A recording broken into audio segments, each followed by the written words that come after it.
Se l'ambasciatore Ludovico Ortona mi concede uno scherzo dopo quelli che ha fatto lui, direi che stasera, fra i suoi tanti titoli, anche quello di avere un nuovo merito, lo vogliamo ribattezzare Ludovico Cortona.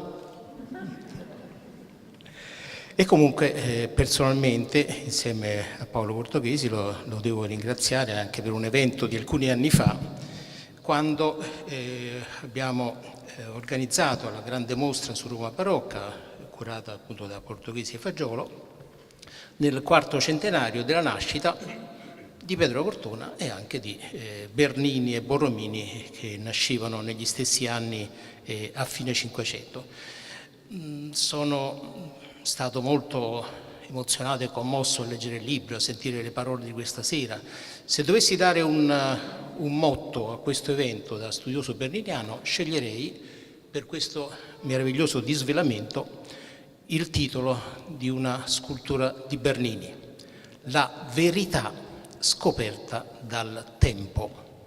Nel gruppo di Bernini, che era fra l'altro la sua opera testamento, ci deve essere il tempo che non c'è, un tempo invisibile che libera dai veli la verità. Lì non erano i velatini degli scialli, ma una veste. La verità risplendeva nuda e aveva in mano il sole splendente, così come dopo questo disvelamento finalmente splendono e irridono i soli che appaiono nella cupola. C'è stata tanti anni fa una meravigliosa monografia di Kurt Neles a cui tutti ci riferiamo studiando questa chiesa. Neles era rimasto abbagliato da questa chiesa, tanto da non riuscire neanche a vedere queste differenze di colori rispetto all'originale. Per lui era tutta una sfumatura di bianchi successivi, un bianco astratto, incorporeo, che viene a essere l'unica tonalità di tutto l'interno, scriveva. Sappiamo, l'abbiamo sentito ancora stasera, che la decorazione degli stucchi è sicuramente di Pietro da Cortona, anche se iniziati dopo la sua morte, in questo decennio dal 69 al 79. Proprio Neles aveva pubblicato un documento del 1651 che chiariva come la decorazione a stucco, che era partita dall'abside dietro a voi, realizzata nel 1651, questo documento è un pagamento in cui Pietro Cortona dice: l'ho fatta io, l'ho seguita io, l'ho guidata io, non ho avuto il capomastro, non ho avuto bisogno del capomastro, personalmente curava l'esecuzione di queste raffinatissime tonalità dei suoi stucchi. Probabilmente l'idea degli stucchi nasce fin dall'inizio della progettazione. È stato portato il confronto con gli stucchi della cupoletta della cappella di San Filippo Neri alla Vallicella, che ha ottagoni e croci, esattamente come si legge qui nella cupola, e anche nella cupola si vedono ottagoni e croci. E questa realizzata parecchi anni prima di questo 1651. La luce di quest'opera. Si può ricordare l'esperienza di Pietro Cortona nel campo della, vogliamo chiamarla, illuminotecnica, i suoi interventi effimeri nel segno di una grande festa della Roma barocca, che erano le macchine per 40 ore allestite nella settimana santa, e lui ha sperimentato tutto questo fin dal 1633 in San Lorenzo in Damaso, dove trionfa l'Eucaristia al centro di queste macchine di luce. In pittura Pietro Cortona qualche volta raffigura il sole, non soltanto il sole simbolico negli affreschi più noti, ma anche un sole apollineo, non a Roma ma a Firenze, in Palazzo Pitti, nell'affresco centrale della sala di Apollo. Vorrei soffermarmi per un attimo a un elemento che ci può dare la chiave della profondità di interpretazione, di possibile interpretazione di questi stucchi. Mi riferisco proprio a questo elemento che vediamo nella cupola di queste croci trasverse, oggi diremmo croci di Sant'Andrea, queste X o chi è la lettera greca che è anche l'iniziale del nome di Cristo, il nome di Cristo Christos, chi, poi Ro, la R greca, ma credo che in questi queste croci di Sant'Andrea che vediamo nella cupola non sia tanto il tema del Crismon, caro alle interpretazioni di Sandro Benedetti per esempio, però di un simbolismo più generale di questa croce trasversa.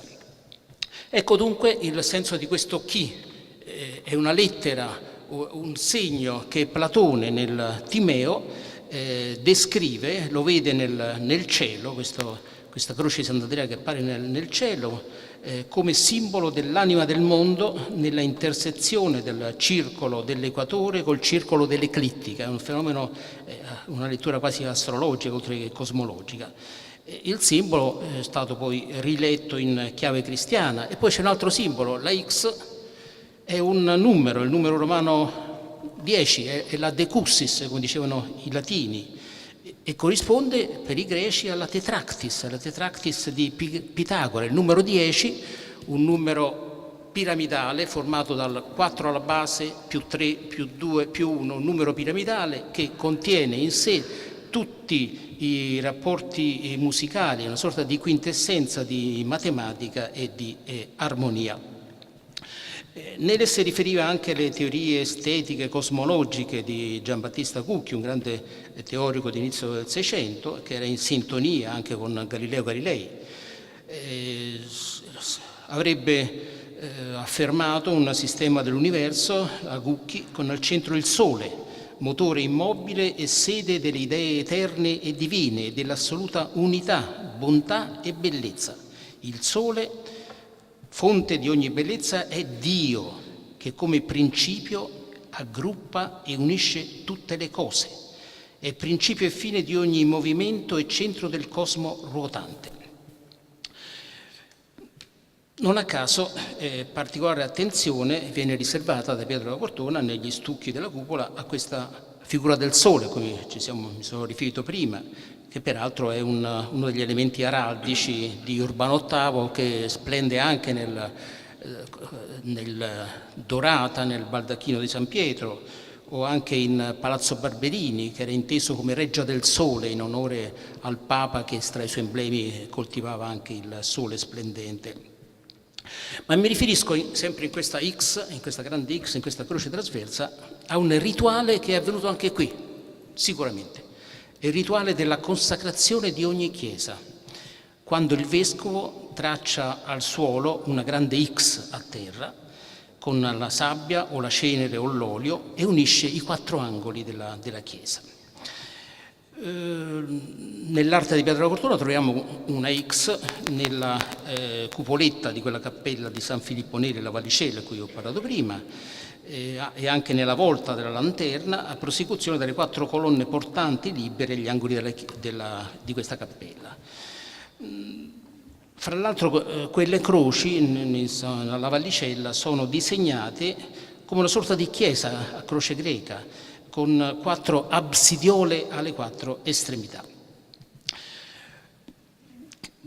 Sandro Benedetti ha interpretato la cupola nostra come un cielo sopra il quale brillano vivamente i soli, cioè i grandi quadrati, e le stelle, le croci diagonali. Fra l'altro qui sotto, lungo l'asse cosmico che va dalla lanterna fino alla cripta, nel pavimento della cripta appare una grande X. A proposito di questa cerimonia di consacrazione delle chiese, un teorico del 1209 disse in questa cerimonia che il chi, l'iniziale di Cristo, attraverso questo segno, il nome di Cristo viene esteso in tutte le direzioni del mondo intorno al centro della nuova Chiesa. Questo rituale di consacrazione delle chiese riprendeva forse l'antica cerimonia romana della dedicatio, la dedicazione, quando veniva tracciata a terra una grande X nello spazio destinato alla nuova costruzione. Ho studiato proprio in questo periodo, grazie sempre all'ambasciatore Ortona, il Sant'Andrea al Quirinale in un libro che celebrerà questo meraviglioso restauro, dove la croce di Sant'Andrea appariva come segno al di sopra della cupola quando non c'era ancora la lanterna, e appare criptograficamente nella chiesa perché ci sono 4 cappelle, 2 a destra e 2 a sinistra, che sono unite da un'ideale croce di Sant'Andrea.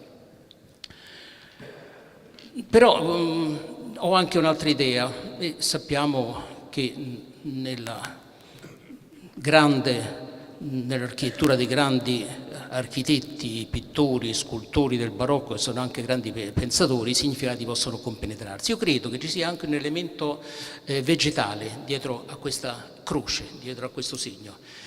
L'elemento che io suggerisco che possa essere sono i rami di palma incrociati. I rami di palma incrociati, simbolo del martirio di Santa Martina, che appaiono più volte. Tra l'altro, se guardate qui nelle absidi, di sopra di quegli ottagoni, i 3 ottagoni, vedete, in ognuno di queste absidi abbiamo appunto i 2 rami incrociati, e li troviamo anche qui sopra le porte, cinti da una corona, li troviamo in facciata, sempre riferiti al martirio di Santa Martina.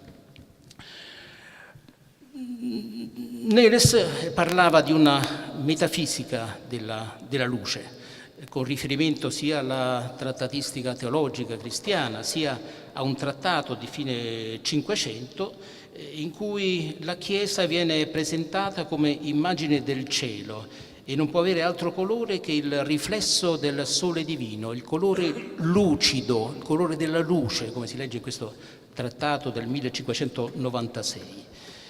E Neles leggeva questa Chiesa in una progressiva, l'abbiamo sentito nelle parole di chi mi ha preceduto, un progressivo rischiaramento della luce man mano che si sale. Parlava di questa luce smorzata e di penombra alla base della chiesa, poi si accende un po' di luce nelle absidi, proprio perché ci sono le finestre che le illuminano, ma poi la luce diventa potente nella cupola, illuminata dalle 8 finestre, dalle 8 grandi finestre, e poi diventa strapotente, straordinaria, splendente in questo misterioso lanternino. E abbiamo sentito la scelta del colore bianco abbagliante. Ci sono anche degli elementi tecnici estremamente interessanti, ci sono una più serie di finestre in quella piccola lanterna invisibile qui dal basso, ci sono 2 file di finestre, ce ne deve essere addirittura una terza per rendere sfrangiata, fosforescente quasi questo elemento alla sommità della Chiesa. E cosa c'è lì al centro? C'è una figura femminile. Una donna con la testa cinta di gigli e splendente nella luce. Probabilmente si tratta di una figura della Vergine Martina, che appare anche qui nelle absidi. Vedete di sopra delle finestre, tra i semitimpani, sempre questa misteriosa testa femminile circondata da gigli, e qui per di più inserita in una conchiglia che è un elemento di consacrazione, di santificazione, insieme simbolo di resurrezione. I gigli appaiono anche nella facciata, nell'ordine superiore, entro ovali, ma questa idea della martire, della santa splendente, della Vergine, costituisce forse anche un'allegoria di un concetto, non soltanto di una figura, di un personaggio. Può essere la virginitas, la verginità, la beatitudine, la claritas, la chiarezza. Tanti anni fa, una cinquantina di anni fa, ho fatto un'interpretazione sociale su una chiesa di Vittone, un grandissimo architetto studiato magnificamente da Paolo Portoghesi a Torino, in cui è tutta la chiesa Santa Chiara nel segno della claritas, della luce, della illuminazione. La luce abbagliante lì sopra smaterializza la testa di questa santa, e l'esempio di Piero Cortone verrà ripreso in una grande opera che credo che non tutti i romani conoscano, molto meno del 10%, la strepitosa cappella di Santa Cecilia in San Carlo ai Catinari, con un'altra chiesa ricordata dall'ambasciatore Cortona. dove nella cappella di Santa Cecilia, la cappella dei musicisti, della congregazione dei musici, appare in una camera di luce, è un'invenzione di Borromini, ripresa da Bernini, anche di Pietro Cortona, in cui appare questa Santa Cecilia che nel segno dell'armonia e della luce sale al cielo smaterializzata sempre. E qui se leggiamo nella musica l'antifona di Santa Cecilia, la musica risuona in questa antifona mentre suonavano, lo traduco in italiano, mentre suonavano gli organi, la Vergine Cecilia cantava nel suo cuore soltanto per il Signore e diceva: Signore, il Dio, il mio cuore e il mio corpo siano immacolati. Ed ecco che l'immacolatezza suggerisce la beatitudine, lo splendore della abbagliante della luce. Dunque, grazie a tutte le persone che abbiamo sentito, operatori, intellettuali, sponsor, per quest'opera, questo restauro che ha restituito il miracolo della vibrazione pulsante della luce, una luce quasi trinitaria, come è stato in qualche modo suggerito, una luce unica espressa nelle 2 o 3 vibrazioni di colori o non colori. A me fa pensare alla visione finale del più grande poema del mondo. Alla fine della Divina Commedia, Dante, insieme a Beatrice, assiste a una serie di successive apparizioni folgoranti delle figure della Trinità al centro della Gerusalemme celeste, che è un teatro dai 1000 gradini, insieme una rosa mistica, una rosa mariana. Si tratta ovviamente, nella lettura che credo che ne faccia Pietro da Cortona, è una visione sfumata, sono 50 sfumature di colori chiari, non carica di splendori drammatici ed abbaglianti. E qui penso a un'altra opera, penso al capolavoro di Bernini, La Cattedra, che conclude la fatica di Bernini in San Pietro al termine della navata, al di là del baldacchino, una cattedra che, come ho più volte chiarito, si ispira alla visione dantesca della Gerusalemme celeste. Grazie. Grazie Marcello Fagiolo. La parola al professor Paolo Portoghesi.